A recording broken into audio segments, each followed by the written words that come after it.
Students, आज हम जो अपना कल हमने टॉपिक स्टार्ट किया था, कौन सा?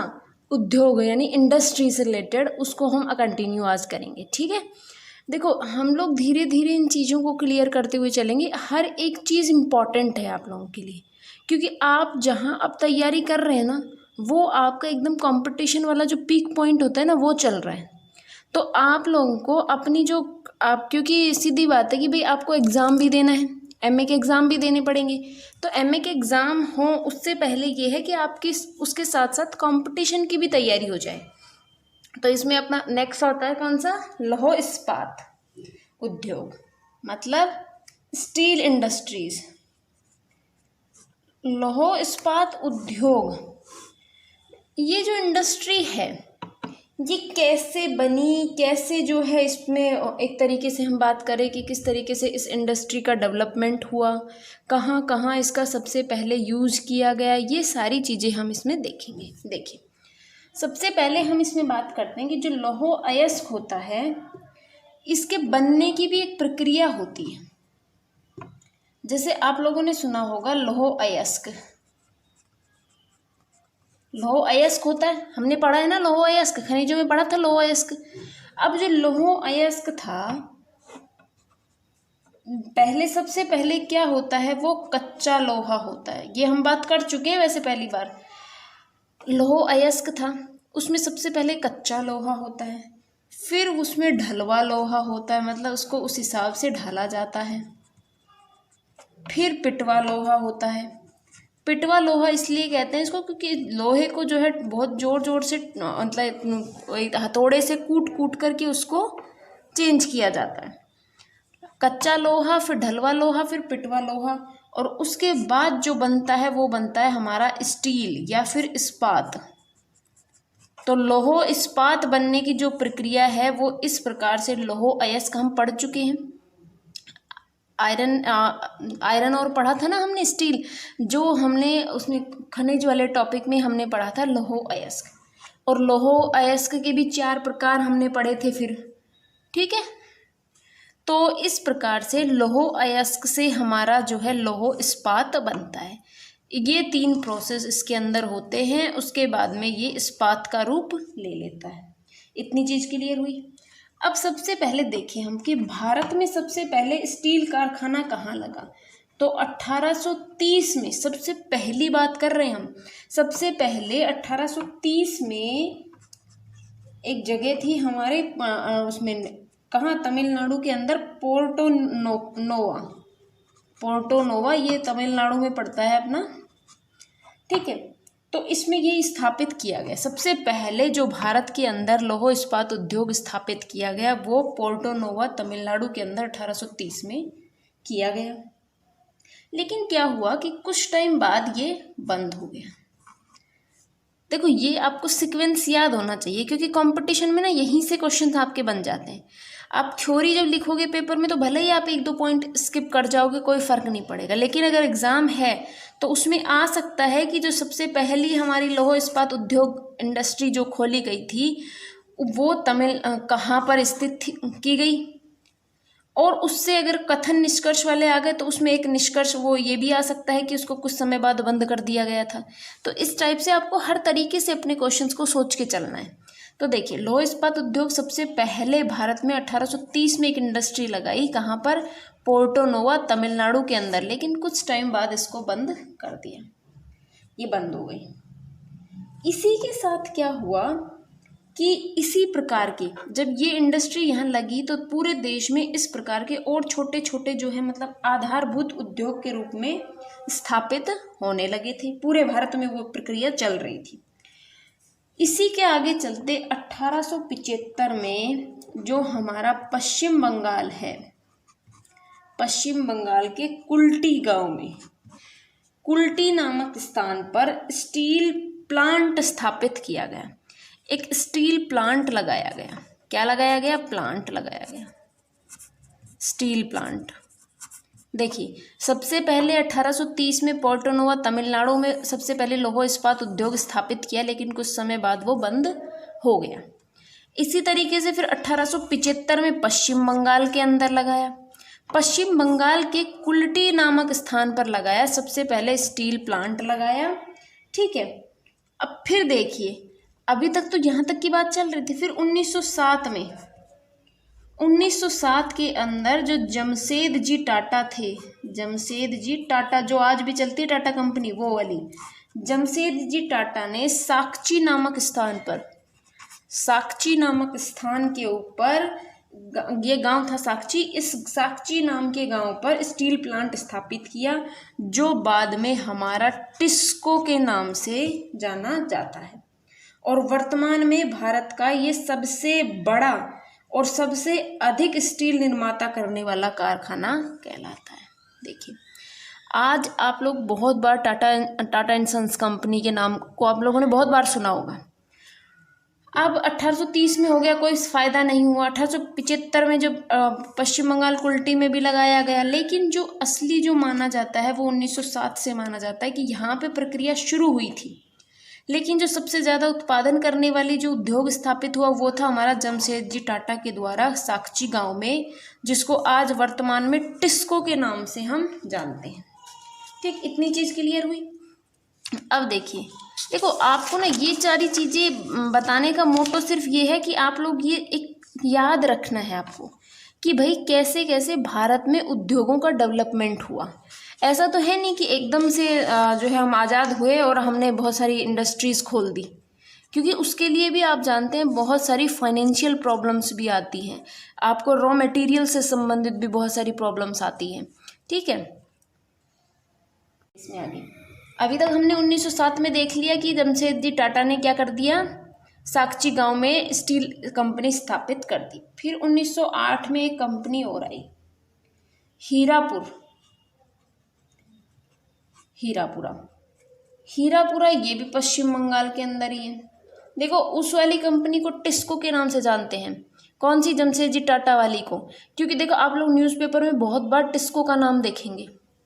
और इसी प्रकार से 1908 में हीरापुरा पश्चिम बंगाल के अंदर इसको का कारखाना स्थापित किया गया। और इसको का ही दूसरा कारखाना हमारे कहाँ, भारत के पश्चिम बंगाल के बर्नपुर में हुआ। बर्नपुर नामक स्थान पर 1918 में किया गया। देखिए, 1908 में हीरापुरा पश्चिम बंगाल में इसको नामक उद्योग की स्थापना की गई। फिर इसको की एक दूसरी कंपनी लगाई बर्नपुर, ये भी पश्चिम बंगाल में ही पड़ता है, 1918 के अंदर। अभी तक का सारा सीक्वेंस समझ में आ रहा है ना, कैसे हम सीक्वेंस में ही सारी चीज़ों को चलते जा रहे हैं। अब देखिए 1908 तक हो गया। फिर 1923 में कर्नाटक के भद्रावती में एक स्टील प्लांट लगाया।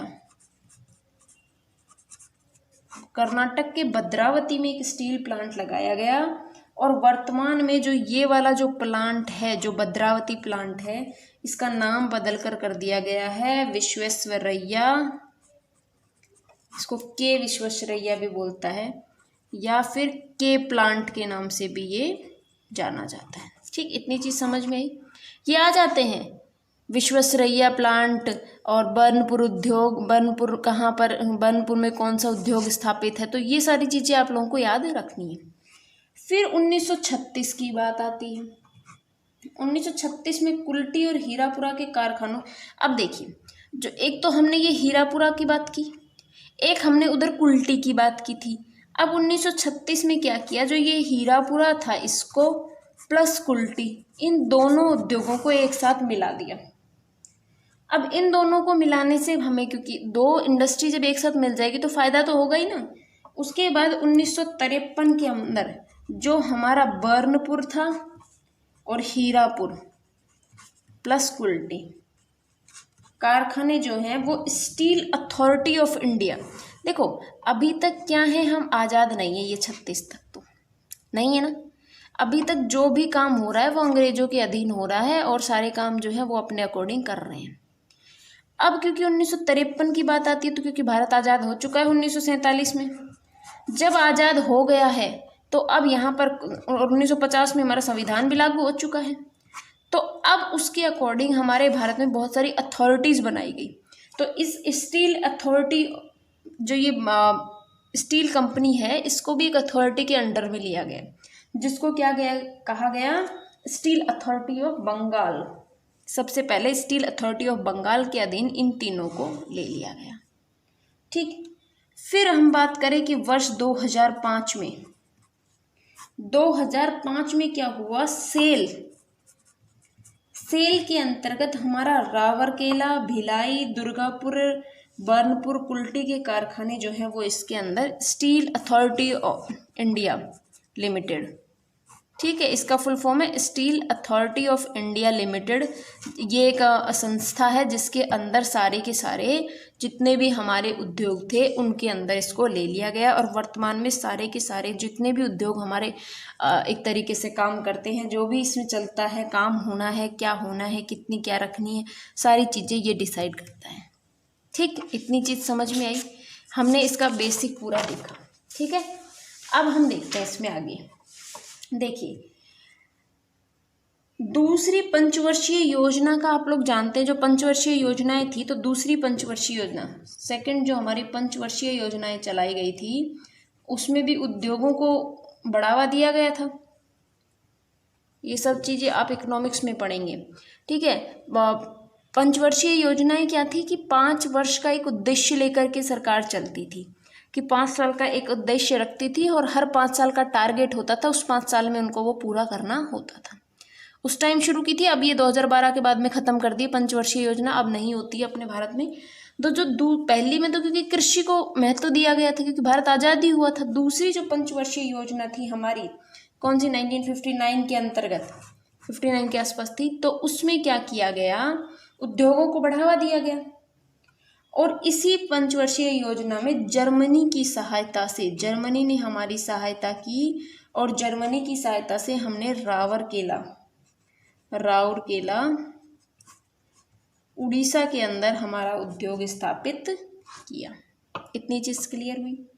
फिर हमारी जो दूसरी पंचवर्षीय योजना के अंदर ही दुर्गापुरा का जो कारखाना था, एक तो जर्मनी की सहायता से हो गया, एक जो दुर्गापुरा वाला था वो किसकी सहायता से, ब्रिटेन की सहायता से स्थापित किया गया। ठीक है, इतनी चीज क्लियर हुई। अब देखिए आप कि अब हम बात करते हैं कि जो हमारा टिस्को है, टिस्को के बारे में हम उसमें एक बार डिटेल से पढ़ लेते हैं। देखिए, भारत के अंदर हम देखें तो बहुत सारे स्टील पावर प्लांट्स हैं। अब वर्तमान की अगर बात करें, वर्तमान में भारत में बहुत सारे स्टील पावर प्लांट्स हैं, लेकिन जो सबसे इम्पोर्टेंट है हमारे लिए वो है हमारा टिस्को। ठीक, टिस्को हो गया। ये टिस्को कहाँ था, जमशेदपुर में स्थित है। देखिए, विश्व की 10वीं सबसे बड़ी स्टील निर्माता कंपनी है, पूरे विश्व की बात कर रहे हैं, विश्व की 10वीं सबसे बड़ी जो स्टील कंपनी है वो है हमारी टिस्को कंपनी। संसार में अगर बात करें तो सर्वाधिक स्टील निर्माता करता है हमारा आर्सेलर मित्तल कंपनी। फिर हमारा जो निप्पन स्टील वर्क्स के नाम से भी एक चलती है। दूसरी है, एक तीसरी दक्षिण कोरिया की है, पास्को स्टील वर्क्स। ठीक है, ये पूरे वर्ल्ड की बात कर रहे हैं हम, तो सबसे ऊपर ये है, फिर सेकंड पे ये, थर्ड पे ये आती है। हाल ही में क्या हुआ है कि जो हमारी कंपनी थी ना उड़ीसा की, वो भी इसमें आने के लिए चर्चा में रही है कि उनको इस वाली लिस्ट में डाला जाए। और वर्तमान में भारत में 11 सार्वजनिक क्षेत्रों में प्लांट काम कर रहे हैं। 11 सार्वजनिक क्षेत्र के 11 जो हैं स्टील प्लांट्स हमारे यहाँ काम कर रहे हैं। ठीक है, और इसके अलावा बहुत सारे जो हमारे कौन से मैक्रो माइक्रो, इन सारे के सारे स्तर के ऊपर भी स्टील निर्माण कारखाने जारी हैं। और जिस देश का इस्पात का उत्पादन और खपत अधिक होती है वह विकसित राष्ट्र की श्रेणी में आने लग जाता है। जिस देश की जो इकोनॉमी होती है वो जब स्टील पे चलने लग जाती है, स्टील या फिर हम इसको लौह इस्पात बोलें, तो लौह इस्पात पर जब वो चलने लग जाती है तो वहाँ का जो डेवलपमेंट है वो बहुत ज़्यादा होता है। ठीक है, तो इस तरीके से हम लोगों ने अपना पूरा लौह इस्पात देख लिया ना।